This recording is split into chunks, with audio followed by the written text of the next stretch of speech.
네, 안녕하세요, 여러분들. 역사는 최태성. 예스. 네. 네, 이제 현대사. 현대사 들어왔습니다. 금방 되죠, 여러분들? 네, 이제 현대사 3강만 공부하시면 끝! 완강. 여러분 인생을 살면서 이 완강의 경험을 한번 가져보는 거, 요거 아주 기분 좋아요. 네, 사실은 완강할 수 있는 기회가 많지 않아요. 해봤어? 필요 없잖아.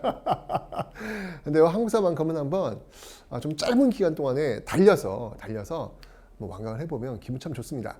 별 채우기 하시면서 여러분들이 그 감 잡으면서 계속 이동하시면 되니까 한번 좀 달려봅시다. 이제 얼마 안 남았어요. 깃발 딱 꽂으면 되는 겁니다. 그 현대사 지금부터 시작!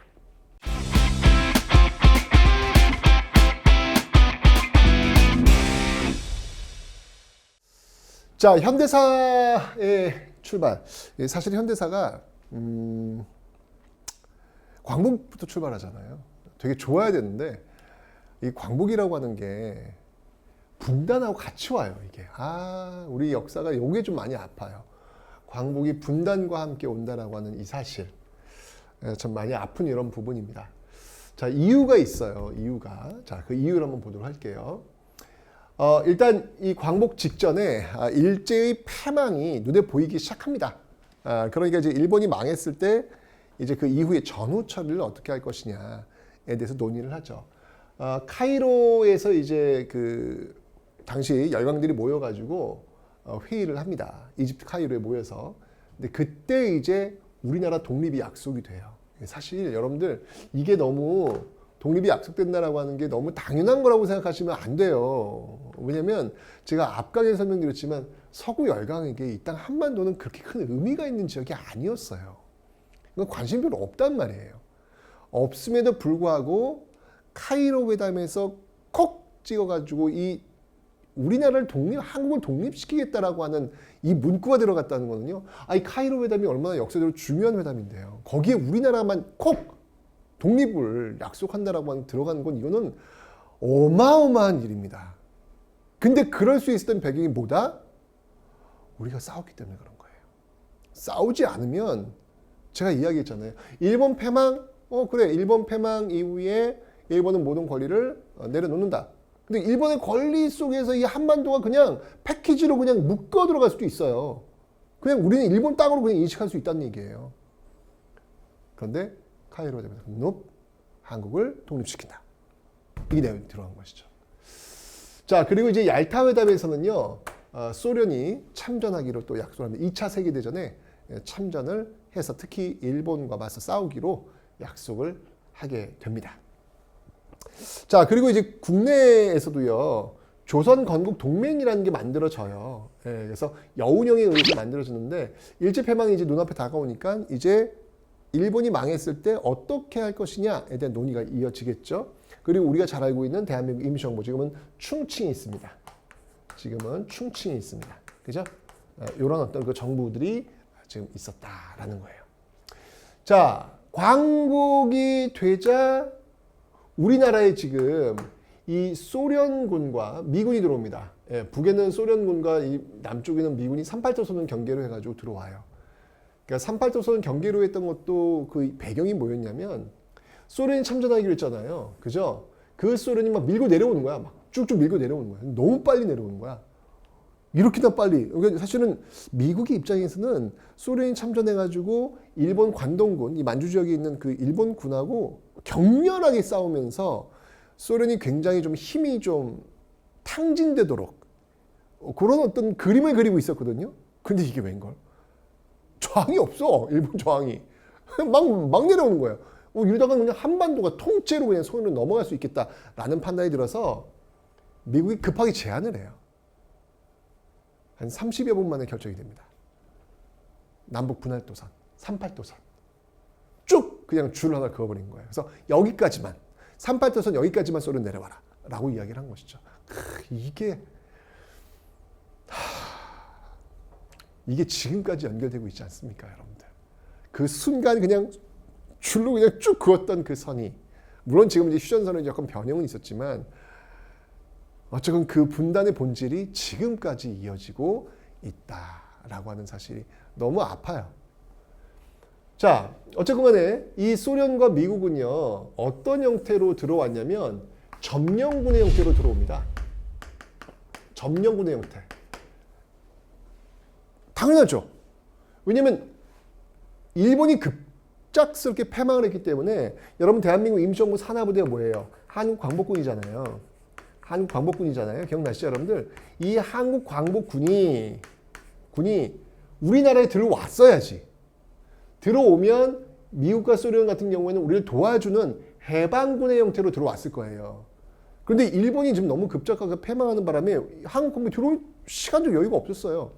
그냥 미국과 소련이 들어와 버린 거예요. 그냥 미국과 소련은 지금 일본을 점령하기 위해서 들어온 거예요. 그러니까 우리를 도와주기 위해서 들어온 게 아니라 그런 형태가 아니라 우리는 아무것도 지금 역할을 못하는 거지.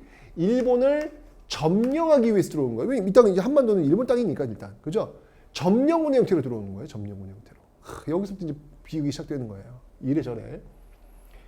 자, 이렇게 되면서 이 미국과 소련이 들어오니까 국내에서도 지금 급한 거라. 이거 들어오기 전에 뭔가 우리의 어떤 나라권을 만들어야 될 텐데 어떻게 될까라고 해가지고 광복되자마자 만들어진 게 이 건준이라는 조직이 있습니다. 건국준비위원회. 그러니까 조선 건국동맹의 그 뒤를 이어가지고 만들어진 거예요. 여운형에 의해서 이렇게 만들어진 건데 조선 건국준비위원회. 그러니까 조선 건국준비위원회에서 가장 중요한 일은 뭐냐면 치안이에요. 아예 안 그렇겠어요, 여러분들. 지금 1945년 8월 15일 날 일제가 패망. 갑자기 패망한 거예요. 그러면 여기서는 더 이상 일제가 치안을 유지할 수가 없어요. 일본 사람들 지금 도망가기 바쁜 중인 거 아니에요, 지금. 그죠? 여기다가 맞아 죽을 수 있잖아요. 이 말은 뭐냐면 권력이 공백 상태가 돼버린 거예요. 여러분들 왜 그 미국에서 왜 치안 공백 벌어지면 막 그냥 약탈 벌어지고 방화 벌어지고 뭐 난리도 아니잖아요. 그런 거 많이 봤잖아요, 여러분들. 뭐 LA 이거 폭동 사태 뭐 이런 거 많이 봤잖아요. 그게 걱정되는 거예요. 왜냐면 그걸 지켜줄 수 있는 경찰 이런 게 다 끝나버린 거예요. 갑자기 사라진 거예요. 그래서 건주는 제일 중요한 게 치안이다. 그래서 이 건국준비위원회가 만들어졌고 치안. 요 형태는 좌우합작 형태로 이제 만들어진 것이죠. 그래서 건국준비위원회가 만들어졌고 건국준비위원회에서 아예 나라를 선포해버려요. 조선인민공화국을 만듭니다. 조선인민공화국을 만들어요. 그리고 그 인민위원회라는 것을 만들게 되는 것이죠. 지방 그 자치적으로 움직일 수 있는 인민위원회를 지방 곳곳에 지금 만들고 있습니다. 조선인민공화국이 만들어졌고 인민위원회가 지방 질서를 지금 장악하고 있는 어떤 그런 모습들 보여주고 있는 거예요. 이제 문제는 뭐냐면 미국이 점령군 형태로 들어왔잖아요. 소련도 마찬가지고요. 그죠? 그들이 바로 이 조선인민공화국 인민위원회 인정하지 않아요. What are you doing now? Who are you? 너희들 뭐야? 아니 우리가 지금 여기 지금 점령군 들어왔는데 너희들은 뭐니? 라고 인정을 하지 않는 거예요. 이게 이유가 뭐냐면 우리가 태극기를 우리 힘으로 꽂았어야 되는데 그걸 못한 거라. 못하니까 결국은 점령군의 형태로 들어온 이들이 이 질서를 좌지우지할 수밖에 없는 형태가 된 것이죠.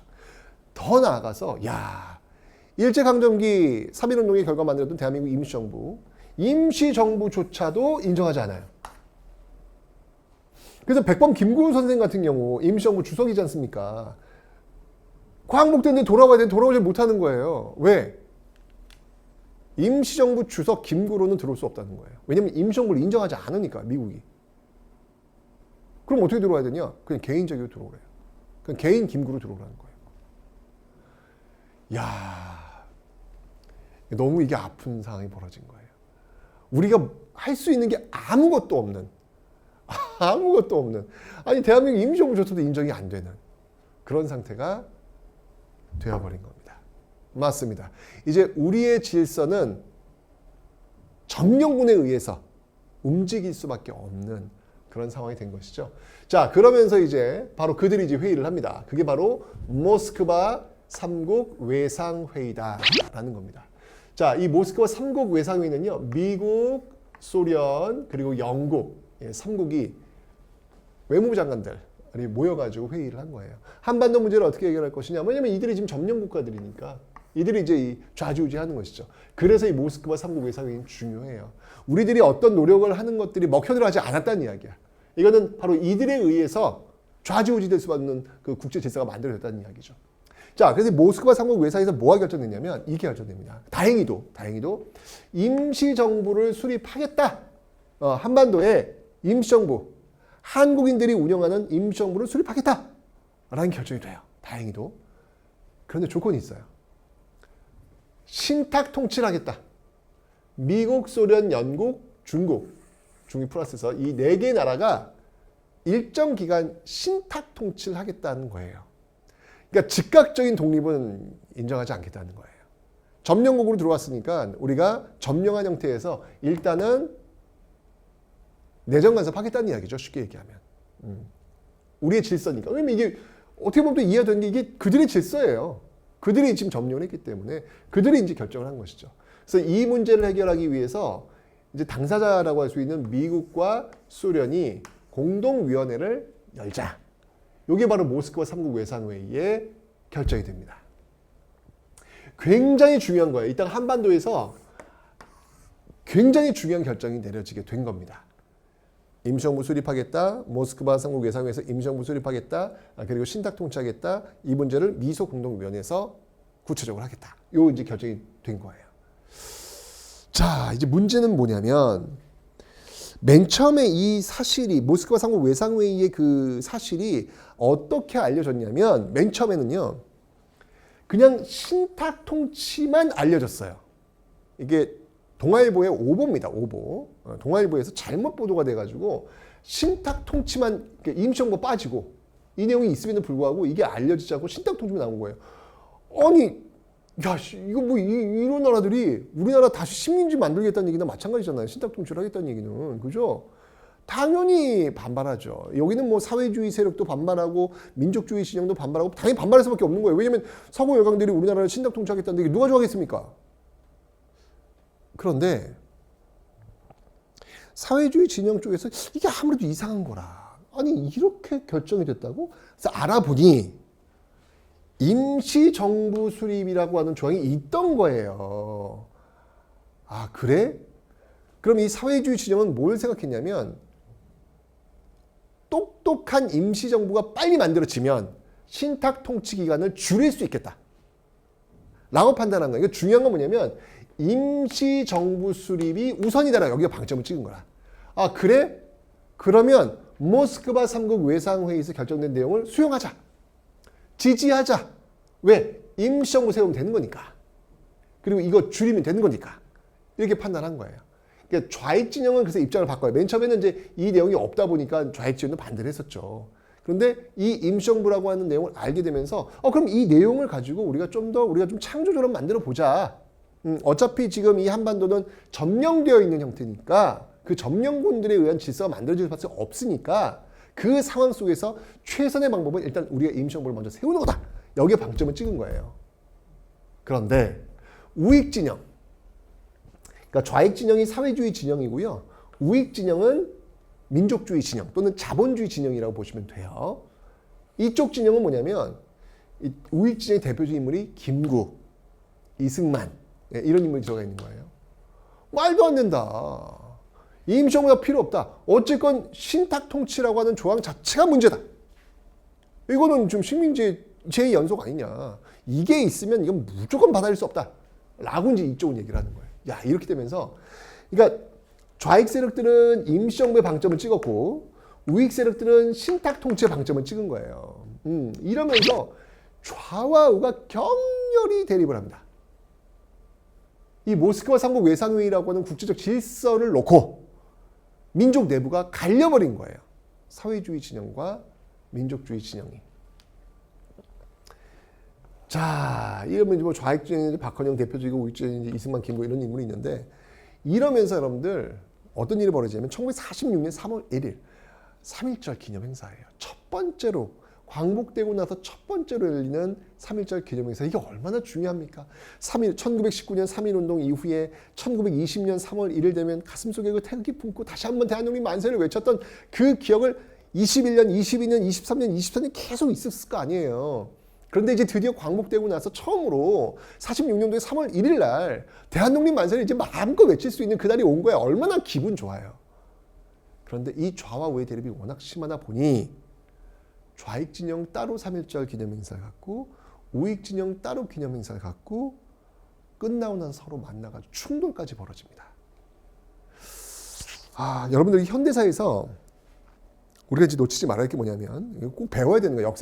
역사는 단순히 사실들을 암기하려고 하는 게 아니에요. 배우려고 하는 거예요. 자, 이 과정 속에서 여러분들 사람보다 이념이 앞서게 됩니다. 사람보다 이념이 앞서게 됩니다. 사람보다 이념이 앞서게 되면서 사람에 대한 미움과 증오가 증폭돼요. 나랑 이념이 다르면 너는 죽어도 돼. 라고 하는 이 어마어마한 무시무시한 생각에 싹이 트기 시작하는 거예요. 이념을 위해서 사람을 죽일 수 있고 이념을 위해서 사람을 도구화시킬 수 있다라고 하는 생각들이 팽배해지게 되는 거예요. 결국 여러분 이게 어떻게 되는 거냐면 전쟁으로 연결되는 거예요. 6.25 전쟁이 이런 배경 속에서 나오게 되는 겁니다. 그러니까 정말 여러분들 이 세상은요 다 서로 생각이 달라요. 똑같은 사람 단 한 명도 없어요. 그 생각이 다른 사람들과 함께 우리가 살 수 있는 방법이 무엇인가에 대해서 우리는 고민해야 되고 그것이 바로 이 민주주의를 성숙시키는 거예요. 여러분들 나랑 생각이 다르다고 해서 그 사람을 미워하거나 증오하면 안 돼요. 정말 여기서 우리가 배워야 될 건 뭐냐면 나랑 생각이 다르다고 해서 그 사람을 미워하거나 증오하면 안 된다는 거예요. 사람인데 나랑 생각이 다르다고 해서 그 사람을 도구화시키거나 그 사람을 죽일 수 있다라고 하는 이 무시무시한 생각을 갖는다는 거는요. 이건 정말 비이성적이고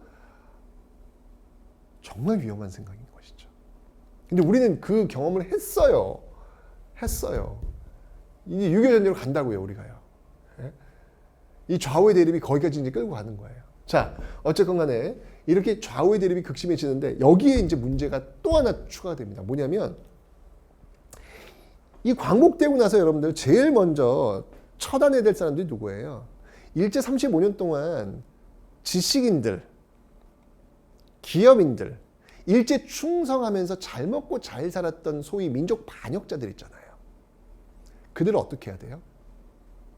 그들은 역사의 처벌을 받아야 됩니다. 그건 바로 정의를 세우는 방법이에요. 왜냐하면 일제강점기에 우리 민족 팔아먹으면서 잘 먹고 잘 살았던 사람들에 대해서 처벌이 이루어지지 않으면 역사는 또 반복돼요. 역사가 두렵지가 않은 거예요. 일제강점기 잘 먹고 살았는데 광복되고 나서 처벌받지 않았네? 그럼 혹시 또 우리가 이런 상황이 왔을 때 역사를 보면서 배운 거예요. 뭐야 그때도 살아남았는데 뭐 잘 먹고 잘 살아야지 나라 팔아먹으면서 라는 생각을 가질 수 있는 거죠. 역사가 두렵지가 않은 거예요. 그런데 일제강점기에 그 잘 먹고 잘 살았던 사람들이 반드시 처단되는 모습이 역사에 기록이 되면 이거 굉장히 무서운 겁니다. 우리가 그런 상황이 왔을 때 함부로 역사에 그게 있기 때문에 함부로 행동을 못해요. 왜냐하면 나도 저렇게 될 거라는 걸 알고 있기 때문에 역사는 그게 무서운 거예요. 그게 정의를 세우는 거거든요. 그런데 광복되고 나서 이 미군정이 이제 점령군 형태로 들어온다고 그랬잖아요. 이 땅에 대한 역사를 잘 몰라요.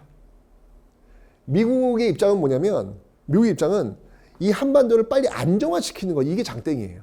그것만 하면 돼. 이게 누가 통치를 하건 뭘 하건 상관없음. 미국은 여기서 안정화만 되면 되는 거야. 왜 이렇게 애들은 시끄러워. 안정화. 그 안정화를 시킬 수 있는 방법은 일제강점기의 관리들을 그대로 앉히는 거예요. 일제 충성했으니까 미국한테 충성할 거 아니에요. 그래서 안정화시키면 되는 거예요. 그래서 바로 그 민족 반역자들에 대한 처단이 늦춰집니다. 게다가 이렇게 좌우의 어떤 그 대립이 벌어지는 과정 속에서 사실 이 민족 반역자들은 지금 쫄아 있어요, 지금요. 안 그렇겠습니까? 야, 나 죽었구나, 이거. 큰일 나다. 그럴 거 아니에요. 그런데 그때 좌우의 대립을 보면서 이 우익 진영으로 그 민족 반역자들이 슬며시 들어가 버려요. 슬며시 들어가서 뭘로 변신하냐면 반공주의자들로 변신합니다. 구국에 소련 공산주의자들을 몰아내는 일을 내가 하겠다. 민족 반역자들이 이렇게 스며들어오면서 반공주의자들로 다시 변신을 하는 이런 모습이 벌어지게 되는 거예요. 와, 역시 변신의 귀재들입니다. 그죠? 자, 이런 어떤 그 과정들 속에서 이 모스크바 3국 외상회의에서 여러분들 왜 미소 공동위원회 열려가지고 이 문제를 좀 구체적으로 해결한다라고 이야기했잖아요. 그죠? 그래서 1차 미소 공동위원회가 열려요. 이 1차 미소 공동위원회 열리는데 46년도에 미국과 소련이 마주 앉아가지고 회의를 진행하는데 이게 논쟁이 붙어요. 뭐가 붙냐면 1차 미소 공동위원회에 참여해야 될 한국인들의 자격이 누구냐? 왜냐면 이제 임시정부 수립을 해줘야 되니까 여기 이제 한국인들이 들어와야 될 거 아니에요. 이게 누구냐 이들이. 미국의 입장은 뭐냐면 원하는 사람은 누구나 들어올 수 있도록 하자. 아니 그들이 원한다는데 왜 못 들어오느냐. 자격을 주지 말고 원하는 사람 다 들어오도록 하자. 소련의 입장은 뭐냐면 미소공동위원회가 왜 열리는 거죠? 모스크바 3국 외상회의의 결정에 의해서 열리는 거잖아요. 그러니까 미소공동위원회에 들어올 수 있는 한국인들은 모스크바 3국 외상회의를 지지하는 사람들이 들어와야 된다는 거예요. 계산이 보이죠 여러분들?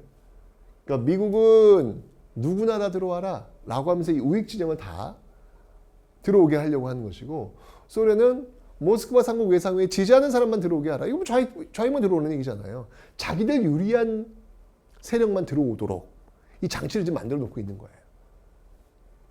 이렇게 되면서 결국 합의를 못 봐요. 그래서 휴회가 됩니다.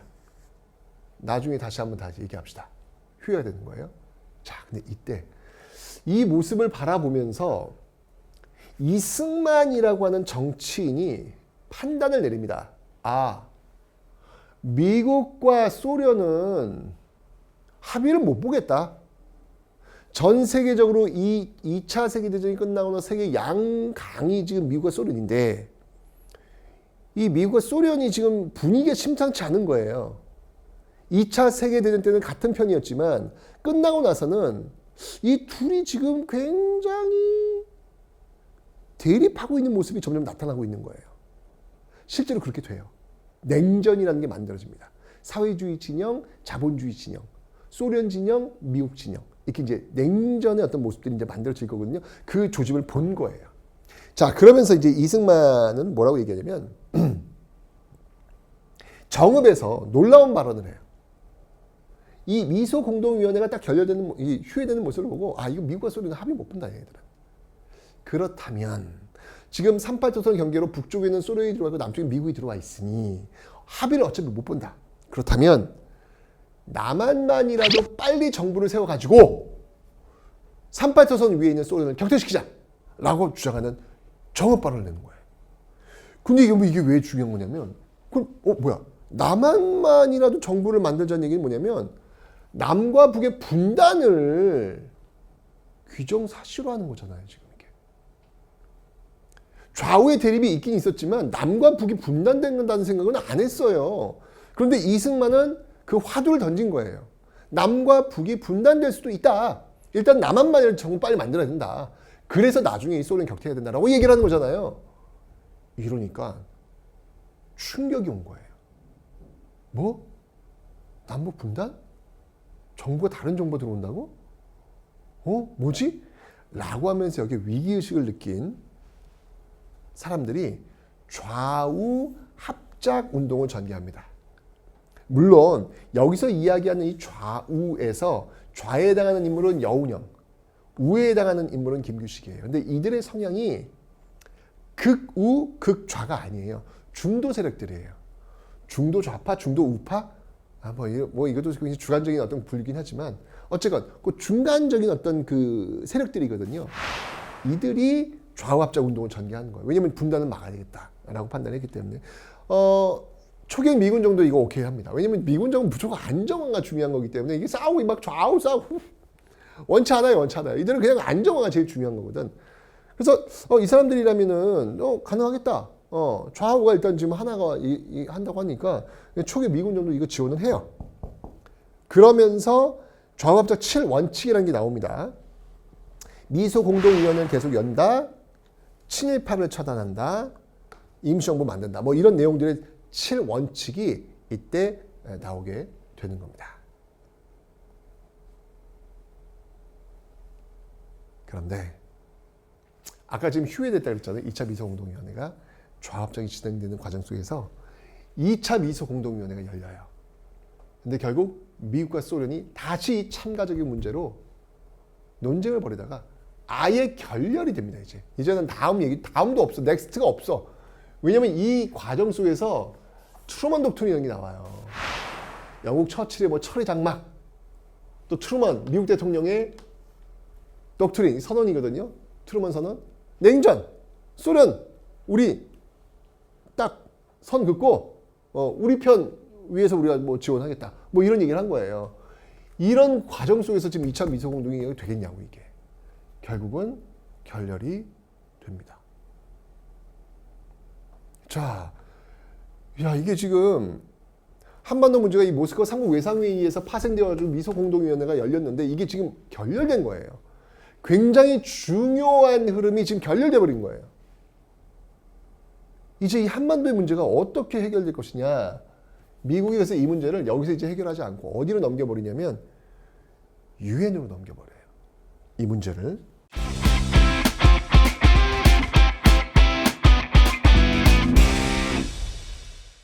자, 유엔으로 이제 문제가 넘어오는데 이게 사실 유엔은 미국이 주도하고 있었거든요.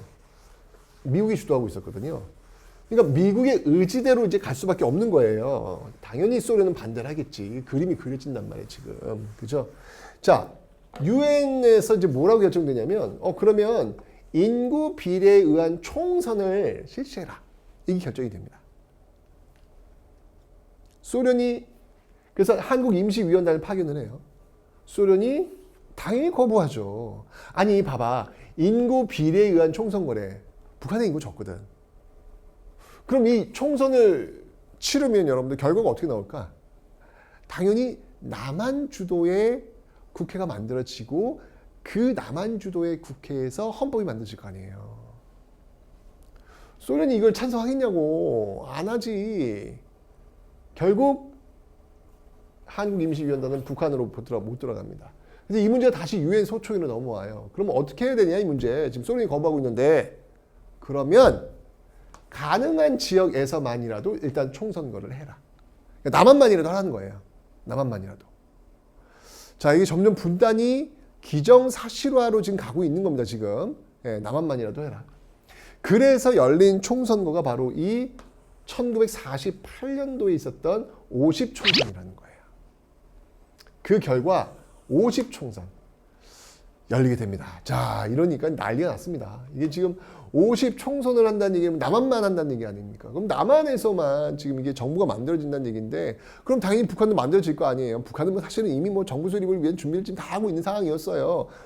형식적으로만 보여지지 않아서 그렇지 준비 다 돼 있는 상태인데 남한이 딱 이렇게 해버려 정부 나와버리면 북한은 바로 나온단 말이에요. 이러면 남북이 각각의 정부가 들어서면서 결국 분단이 되는 거야.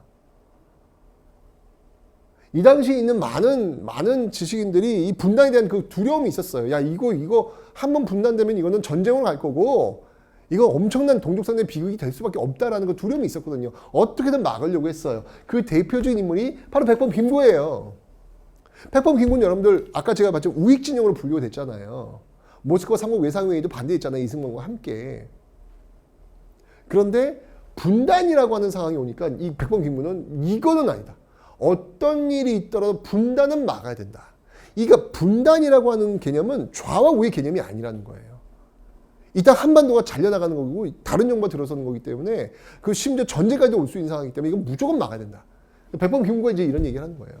울면서 윽고하는 거예요. 38선을 베고 쓰러질 지언정 남한만의 단독 정부 수립에는 나는 참여하지 않겠다. 라고 선언을 하게 되는 것이죠. 그리고 좌익 진영도 마찬가지입니다. 자, 이 좌익 진영에서는요, 1948년 4월 3일, 이 좌익 진영들이 중심이 되어가지고 무장 봉기를 일으킵니다. 50총선에 반대하는 이 무장 봉기를 일으키게 되는데 이게 바로 제주 4.3 사건이에요. 좌익 진영에서의 어떤 그 반대, 우익 진영에서의 반대, 지금 좌우가 지금 다 반대하고 있는 그런 상황이 벌어지고 있는 거예요. 찬성하는 세력들은 이승만 주도의 세력들, 그 세력들. 결국은 이럼에도 불구하고 계속해서 이 총선의 그 흐름으로 가자 백범 김구하고요, 김규식, 대한민국 임시정부일 때 주석이고 부주석 아니었겠습니까? 그죠? 김구와 김규식. 김규식 같은 경우에는 또 앞에서 여러분들 그 좌우합작 운동을 이끌었던 그런 인물이기도 해요. 이 둘이 김일성을 만나러 가는 거예요. 남북 제 정당 사회단체 대표들이 모여가지고 회의를 합니다. 그래서 김일성에게 정부 수립하지 말라. 북한에서 정부 수립하지 마라. 라고 이제 이야기를 하는 것이죠. 근데 뭐 남한 정부 이제 만들어지니 뭐 이게 되겠습니까? 어쨌든 이게 바로 남북 협상이에요. 그러니까 이런 식으로 어떻게든 이 50총선을 막아보려고 했지만 막을 수가 없어요. 50총선은 그냥 흘러갑니다. 자, 하지만 여러분 이 50총선은 역사적 의미가 있죠. 왜냐면 우리나라 최초의 보통 선거입니다. 우리나라 최초의 보통 선거입니다. 굉장히 중요한 의미가 있어요. 이게 여러분들 이 50총선이라고 하는 게 세계사적으로도 이게 이런 유래가 쉽지가 않아요. 여러분들 선거라고 하는 거는 투표권을 갖고 있는 게 옛날에는 왕이나 귀족들 그들만이 가지고 있었어요. 그러다가 부르주아들, 중산층들이 들고 일어나는 거야. 이게 혁명이죠. 그래서 그 부르주아들이 남성들이 투표권을 가지게 됩니다. 자, 그러자 이제 부르주아들이 갖고 있는 이 투표권에서 우리도 달라! 라고 해서 남성 노동자들이 또 들고 일어나요. 투쟁 속에서 결국 남성 노동자들도 투표권을 갖게 됩니다. 중요한 건 여기까지 흘러오는데 여성들은 투표권이 없어요. 그러다가 여성들도 투표권을 갖게 되는데 여러분 프랑스 같은 경우 프랑스 혁명 유명하지 않습니까? 자유, 인권, 평화, 자유, 인권, 평등. 그 프랑스조차도 1940년대가 되어야 여성들이 투표권을 가져요. 굉장히 늦어요. 여러분들 전 세계에서 여성들이 투표권을 갖는 역사가 되게 짧아요. 몇십 년밖에 안 돼요. 게다가 미국 같은 경우에는요. 흑인들 투표권은 더 나중이야. 그러니까 누구나 1인 1표, 특정한 나이 이상이 되면 1인 1표를 갖는 우린 너무 당연해 보이지만 이게 인류 세계사적 역사를 봤을 때 굉장히 짧은 역사예요. 근데 우리는 1948년 5월 10일 총선을 통해서 이걸 한 번에 다 해버려. 남녀노소 할 것 없이 일정한 나이가 되면 누구나 다 1인 1표가 될 수 있는 보통선거를 한 거예요. 엄청난 겁니다, 이거는요. 엄청난 겁니다. 어쩌면 그런 역사적 의미가 있어요. 그럼에도 불구하고 한계는 뭐냐면 이게 시행되면서 이제 남북의 분단은 기정사실로 된다는 것. 자, 총선이라고 하는 건 여러분들 누굴 뽑는 거냐면 국회의원을 뽑는 거예요. 국회의원. 왜? 국회의원들은 법을 만드는 사람들이잖아요. 헌법을 만들기 위해서. 바로 이 국회의원들을 뽑았고 그 국회의원들에 의해서 제헌헌법이라는 게 만들어집니다. 우리나라 최초의 헌법이죠. 제헌헌법에서는요. 대통령을 간접선거로 뽑는다라고 결정을 해요. 간접선거. 지금은 직접선거죠. 지금은 국민이 직접 뽑죠. 국회에서 대통령을 뽑는 거예요. 그러니까 국민들이 국회의원을 뽑고 그 국회의원들이 대통령을 뽑는 간접선거. 이 방식으로 제헌헌법이 만들어지게 되고 이 헌법에 의해서 이제 드디어 대한민국 정부가 수립이 된 거예요. 어쨌건 간에 대한민국 정부. 대한민국 정부 수립되니까 바로 북한에서도 조선민주주의 인민공화국을 선포해버려요. 북한은 이미 다 준비를 해왔어. 아주 금방 준비되어 있어요. 조선민주주의 인민공화국을 선포하면서 결국은 분단된 거예요. 3.8도선을 배경으로 남쪽에는 대한민국 정부가 북쪽에는 조선민주주의 인민공화국이 분단돼 버린 거예요. 자, 어쨌건 이 대한민국 정부가 해야 될 일이 있어요. 지금 미뤄놨던 미군정 들어와가지고 여러분들 왜 민족 반역자들 처단 못했다 그랬잖아요. 해야죠. 이거는 정의를 세우는 거기 때문에 이건 해야 됩니다. 그게 첫 번째 숙제고요. 두 번째는 뭐냐면 일본인들이 남기고 간 토지들이 있어요. 그런 토지들 어쨌건 뭐 그뿐만 아니라 지금 또 이 지주들이 많이 갖고 있는 토지들, 이 토지 문제를 해결해 줘야 돼요. 왜냐면 북한 같은 경우에는 지금 무상몰수, 무상분배 방식으로 그냥 나눠줬거든요, 토지를. 북한은 어쨌건 좋을 거 아니야. 물론 이제 나중에 협동농장화로 다 뺏기긴 하지만 어쨌건 지금 이 시점 속에서는 북한은 지금 토지를 나눠줬다고요. 그 소식을 남한 농민들이 들었어. 어떻게 생각하겠어? 왜 우리는 안 줘? 나올 거 아니에요. 그러니까 이 대한민국 정부가 해야 될 일이 두 가지가 뭐냐면 민족 반환적 처단, 두 번째는 토지 분배. 이게 이제 가장 중요한 거예요. 두 개 숙제. 자, 그래서 이 대한민국 정부에서는요, 그 민족 반역자들을 처단하기 위해서 반민족 행위자 처벌 특별위원회를 만들어요. 국회에서. 예, 특별위원회를 만든단 말이에요. 그런데 야, 이 반민특위를 만들고 그 일제강점기에 민족 반역자들 행위자를 잡아들이는데 이게 웬일이야. 이승만 정부의 관리들이 막 잡혀 들어가는 거예요, 이게. 그러니까 이승만 정부로서는 위기의식을 느낀 거예요. 지금 가뜩이나 지금 남북 대치단 상태고 지금 일단 이 참 힘들게 지금 정부가 지금 들어왔는데 관리들이 막 잡혀가는 거예요. 장차관 막 이런 사람들 막 경찰 막 끌려 들어가는 거예요. 그러면 사실 이승만 정부 입장에 되게 불안하죠. 이게 흔드는 걸로 이제 보여지는 거니까. 결국 이승만 정부는요, 반민특위 도움을 주지 않습니다. 도움을 주지 않아요. 오히려 반민특위 의원들을요, 간첩으로 몰아버립니다. 국회 프락치. 국회의원들 중에 뿌락치. 간첩이 있다는 이야기예요. 그 간첩들을 잡아들이니까 이 반민특위 의원들이 막 들어가 있는 거야. 공격하는 거죠, 그러니까. 반민특위를 공격하는 거죠. 결국은 이제 반민특위는 결국은 지탱하지 못하고요. 공소시효 축소. 그러니까 일제강점기 때 그 친일행위했던 사람들, 여러분 독일에서 나치 활동을 했던 사람들은요, 공소시효가 없어요. 지금도 여러분 뉴스 가끔 보면은 90세 넘은 할아버지가 나치 활동으로 끌려가는 일이 벌어집니다. 공소시효가 없기 때문에 그래요.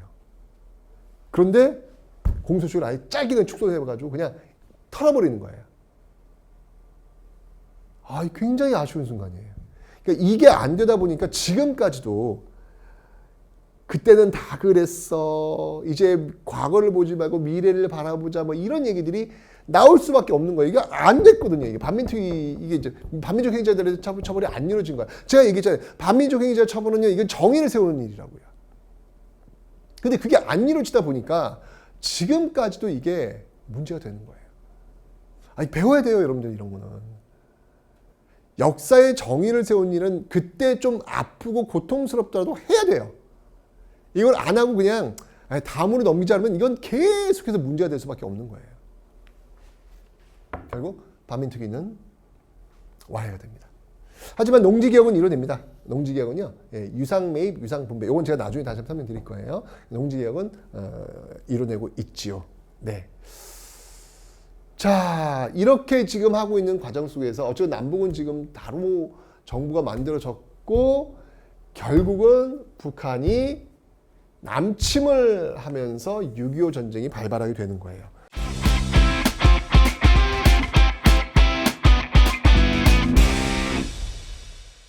자, 이제 동족 상잔의 비극 6.25를 한번 보도록 하겠습니다. 아, 너무 아파요. 너무 아파요. 그 제주 4.3 사건 같은 경우도 그 진압하는 그런 과정에서 좌익 세력들이 이제 주도해가지고 이제 일으켰던 겁니다. 그런데 그 좌익 세력들을 진압하는 과정에서 이게 무차별적 진압이 이루어져요. 그 과정에서 민간인들까지도 희생이 돼버립니다. 제가 이야기했잖아요. 사람보다 이념이 앞서 있다 보니까 여기에 마비가 돼버리면서 사람을 사람으로 보질 않는 거예요. 분명히 민간인들, 좌익 세력들만 잡아들여야 되는데 좌익 세력들이 아닌 민간인들조차도 그냥 너 얘들 도왔지, 너도 빨갱이야. 손가락질 하나로 그냥 사람을 죽여버리는 거예요. 왜? 사람보다 이념이 앞서는 시대가 되었기 때문에.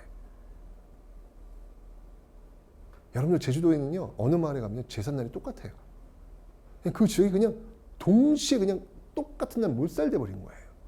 제주가 여러분들 굉장히 아름다운 그런 섬이죠. 하지만 그 속내를 좀 들여다보면 너무 아픈 역사가 너무 많이 있어요. 왜냐하면 그 당시에 레드 아일랜드라고 그냥 낙인을 찍어버리거든요. 빨갱이들의 섬이라고. 거기에는 물론 빨갱이들도 있겠죠. 하지만 일반 민간인들도 있거든요. 분류를 해야죠. 한 사람 한 사람이 얼마나 귀한 인권이 있는데 분류를 안 해요. 그냥 막 있는 대로 사람들을 죽여버리는 이런 일들이 벌어지게 된 게 그 아픔이었습니다. 그러니까 여러분들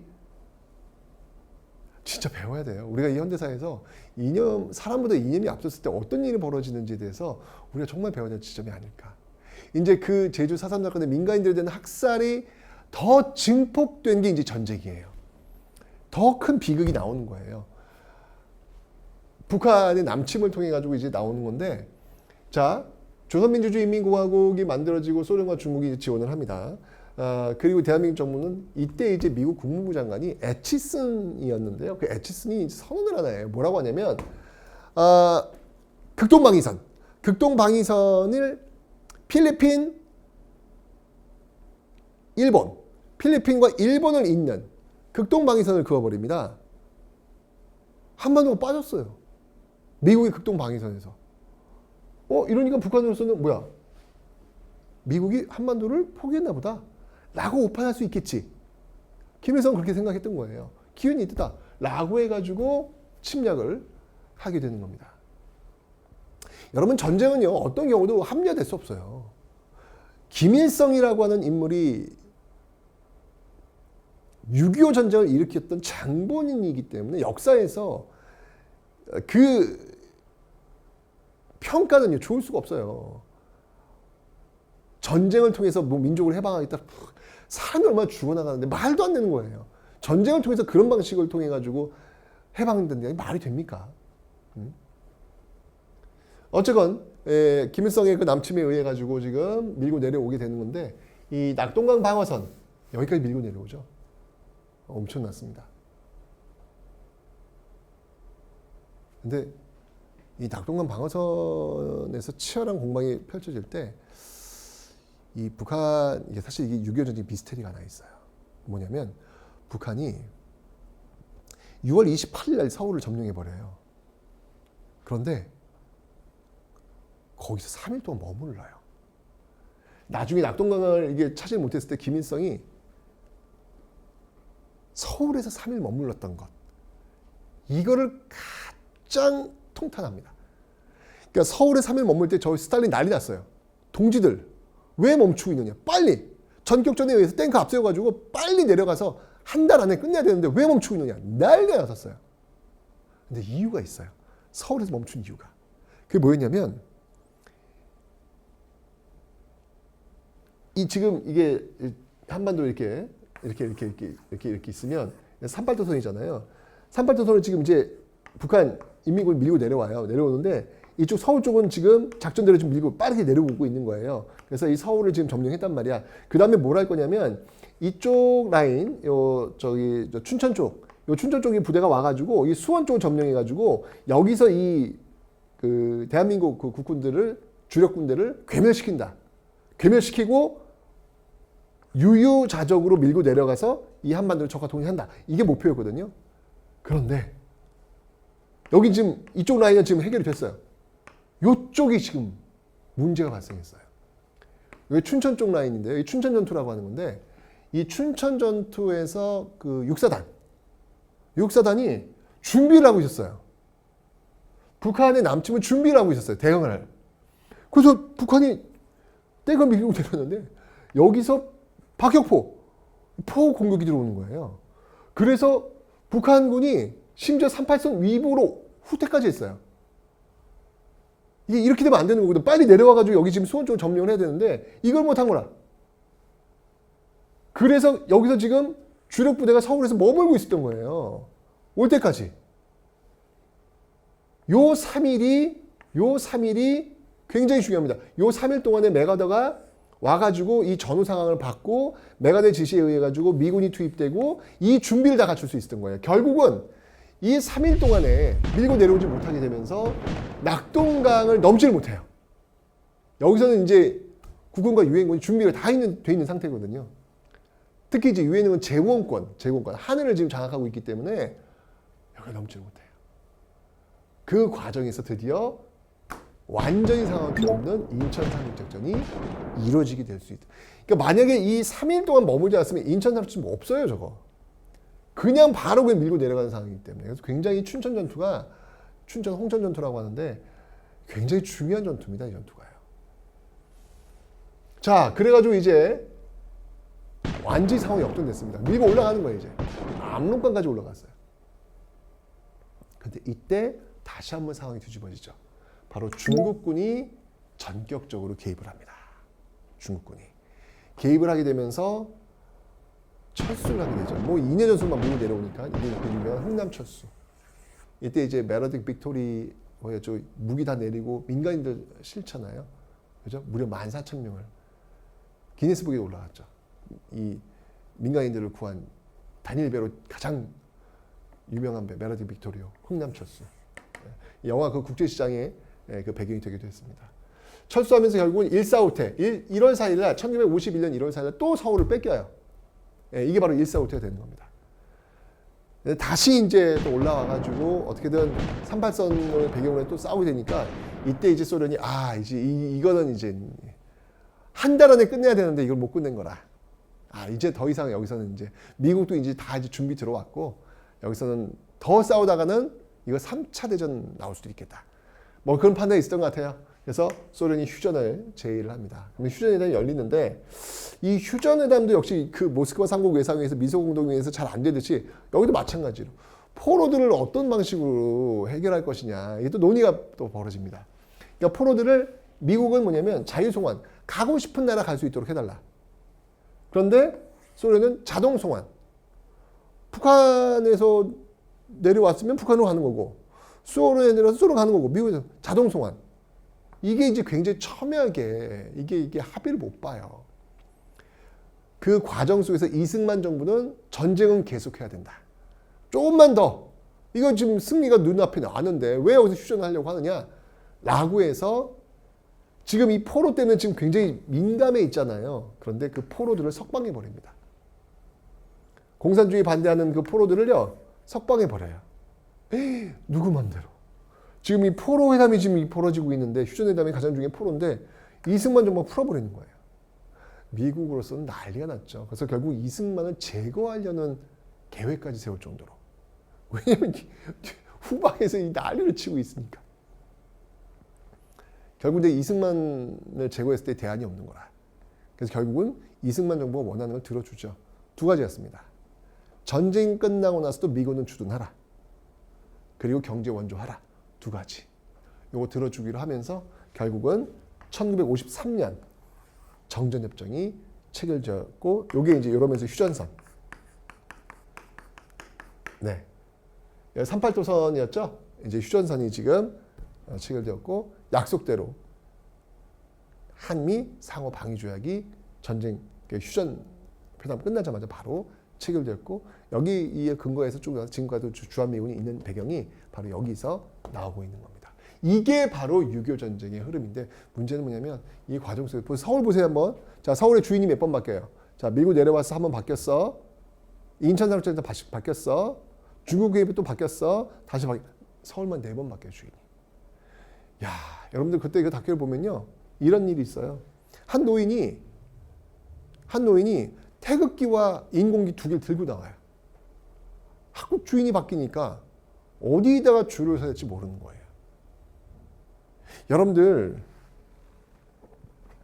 선택해야 되는 순간이 여러분 눈앞에 펼쳐지고 있습니다. 근데 중요한 건 그 선택이 여러분 생존과 관련이 있어요. 여러분 그런 선택 해보신 적 없죠? 내가 어떤 선택을 하니 내가 죽을 수도 있고 살 수도 있어요. 그런 선택은 해본 적 없죠? 근데 6.25 전쟁 때 그런 선택을 해야 되는 너무나도 많은 사람들이 있었던 거예요. 전쟁은 여러분들 절대 이 땅에서 다시 한번 반복돼서는 안 됩니다. 너무 비극적인 거예요. 나의 가족이 죽을 수 있어요. 내가 사랑하는 사람이 내 옆에서 죽을 수 있어요. 그리고 그 선택, 그 생존과 관련된 선택 앞에서 벌벌벌 떨 수 있어요. 어떤 경우라도 전쟁은 합리화될 수 없다라는 거. 이념이 사람보다 앞섰을 때 우리는 이런 비극을 겪게 됩니다. 다시 한번 얘기하지만 나와 생각이 다른 사람들 그 사람들에 대해서 미움과 증오로 증폭되면은 안 되겠다는 이 현대사의 교훈을 우리가 잊지 않았으면 좋겠습니다.